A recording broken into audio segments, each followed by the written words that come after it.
Hello everyone, good morning. কেমন আছো তোমরা সবাই? তোমরা সবাই খুব ভালো আছো, আমিও খুব ভালো আছি। সো কালকে অনেকটা রাতে আমরা ঘুমিয়েছিলাম, 4টে নাগাদ আমরা ঘুমাতে গেছিলাম। তো 3টে নাগাদ আমি ব্লগই এন্ড করেছিলাম, তারপর 4টে নাগাদ ঘুমাতে গেছিলাম। তো আজকে উঠতে উঠতে 9টা বেজে গেছে। আর উঠেই দেখলাম কাকুর ফোন। কাকু বললো বেরিয়ে পড়েছে, অনেকটাই চলে এসেছে, 11টার মধ্যে এখানে নেমে পড়বে। তো আমার এখনও প্যাকিং ট্যাকিং কিচ্ছু হয়নি। তো সকালবেলায় বাবাকে বলাতে বাবা চলে গেছে বাজারে। এখন নিচে যাব, গিয়ে দেখো বাবা বাজার থেকে কী এনেছে না এনেছে, তারপর রান্না বান্না হবে। আজকে বিকেলে বেরোনো পসিবল, বাট সেটা আর পসিবল হবে না, কালকে সকালেই বেরোবো। আর ভাবছি রাতের দিকে প্যাকিংটা করে রাখবো। তো চলো এখন নিচে যাই, গিয়ে দেখি বাবা কী বাজার এনেছে। তো নিচে এসে দেখি বাবা মাটন নিয়ে চলে এসেছে। তো এটাকে এখন ধুয়ে নেব, তারপর রান্না বসাবো। কিছুক্ষণ পর আমি জাস্ট স্নান সেরে খেতে বসছি, তখন দেখি কাকু চলে এসেছে। আর কাকু আসতে চিকুবাবুর কী আনন্দ! কাকুকে জল দিচ্ছে, ওর নানান গাড়িগুলো এনে সেগুলো দেখাচ্ছে, আর এদিকে সবাই গল্প করছে।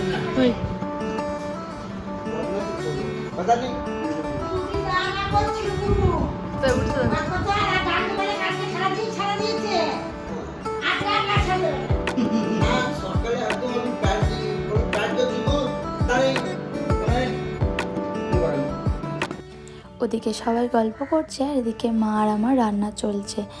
এই যে আমাদের ভাতও হয়ে গেছে। আর এখানে আমি আর চিন্টু বলেছিলাম যে ভাত ভাজা খাবো, মানে বিরিয়ানি মশলা দিয়ে, সমস্ত রকমের মশলা দিয়ে বানানো হয়, দারুণ টেস্ট লাগে, মানে এক প্রকার বিরিয়ানির মতোই লাগে। আর এদিকে মাটন সেদ্ধ করে রাখা আছে, এদিকে মশলা আর আলু ভেজে রাখা আছে, আর এদিকে আছে পটল ভাজা, আর এখন হচ্ছে বেগুন ভাজা। রান্না বান্না কমপ্লিট। এখন কাকু আর বাবার জন্য খাবার বেড়ে দেওয়া হয়েছে। বাবা রুটি খাচ্ছে, কাকু ভাত খাচ্ছে, আর এদিকে আমিও বসে পড়েছি আমার খাবার নিয়ে। কালকে বেরোবো 5টা নাগাদ, আর এখন বাজে রাত্রি 11:30। খাওয়া দাওয়ার পরে চিন্টুবাবু বসেছে আমার প্যাকিং করতে। এখন 12:30 বাজে, আমাদের সমস্ত প্যাকিং ডান। এরপর আমরা যাব ঘুমাতে, আর এদিকে চিকুবাবু অলরেডি ঘুমিয়ে পড়েছে। Good morning everyone. অনেকটাই ভোর, এখন বাজে 4:30টার মতো। কিছুতেই ঘুম ভাঙছিল না, চিন্টুর ডাকে ঘুমটা ভাঙলো।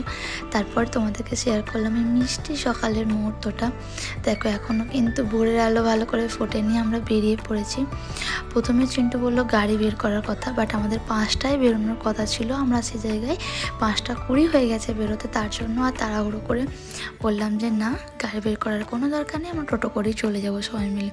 খুব ভালো লাগছিলো, আস্তে আস্তে স্টেশনে পৌঁছে গেছি। ট্রেনেও অনেকক্ষণ আগে উঠে পড়েছি, বাট যেহেতু চিন্টু চলে যাওয়ার পর চিকু একটু কান্নাকাটি করছিল, তাই ওকে সামলাতে সামলাতে তখন আর কোনো রকম ব্লগ আমি করতে পারিনি। আর এখন এই যে সকাল হয়ে গেছে, আমরা ট্রেন থেকে নামবো 10টা নাগাদ। অনেকদিন পর বাড়ি যাচ্ছি, সেজন্য আনন্দ হচ্ছে ঠিকই, বাট কোথাও যেন একটু দুঃখও লুকিয়ে আছে।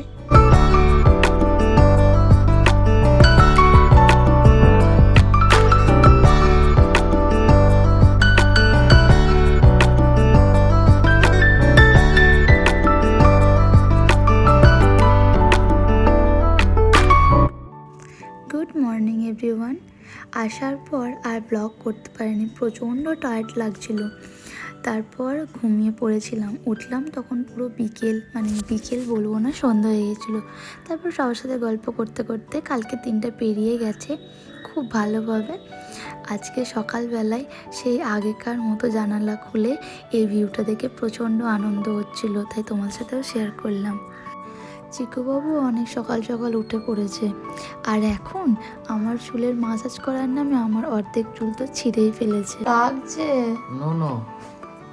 No, no. Yes, yes. No, no. No, no. No, no. না No, no, no. No, no, no. হয়েছে, মাথায় ম্যাসাজ করা হয়েছে, হয়ে গেছে, হয়ে গেছে। তুমি দেখি দাও, এলো করে এই তুলে হাতটা।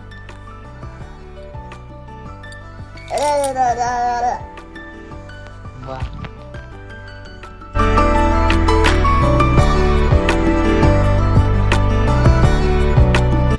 ওই যে সামনে বাড়িটা দেখছো, ওটা হচ্ছে আমাদের বাড়ি। বাড়ির বাইরে খামার, সেখানে দাঁড়ানো ছিল ট্র্যাক্টরটা। তো চিকুর দেখে এখন ওঠার জন্য বায়না করেছে। ও ওকে উঠিয়ে দেওয়ার পরও নিজের মতো খেলছিল। দিন তারপর যখন দেখেছে মামা ভিডিও করছে, অমনিও পোজ দেওয়া স্টার্ট করে দিয়েছে। তার জন্য আমিও কিছু ফটো তুলে নিলাম।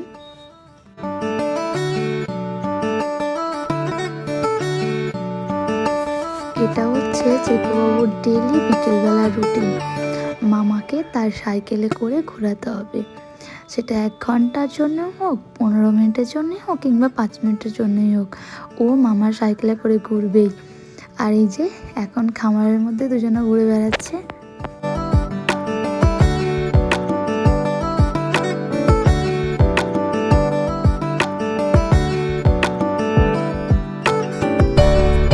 সারাদিন সবার সাথে গল্প করে হই হই করে আড্ডা দিয়ে কাটানোর পর সন্ধেবেলা এখন এসে ঠাকুর দেখ আমাদের গ্রামের বড় মা। এখন এলাম বড় মায়ের দর্শন করতে।